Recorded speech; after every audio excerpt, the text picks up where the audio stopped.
How to contact suppliers on Alibaba. Found a product that you like on Alibaba and want to talk to the suppliers? This guide shows you how to contact suppliers to ask questions, negotiate prices, and get more information. On any product page, you'll see a button that says Contact Supplier or Chat Now. Tapping on this button will open a chat window where you can send a message directly to the supplier. We also have a regional supplier option at the top. Let's click on this product and click on Chat Now. Tapping on this button will open a chat window where you can send a message directly to the supplier. You can also tap on the supplier's name to see their profile and contact info. When you send a message, be clear and professional. You should include the product name or link, the quantity that you want to order, and any questions that you have about the product.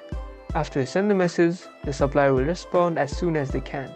You can chat with them directly in the app and ask more questions to finalize your order. You can even talk about the price and other details. You now know how to contact suppliers on Alibaba. Happy sourcing!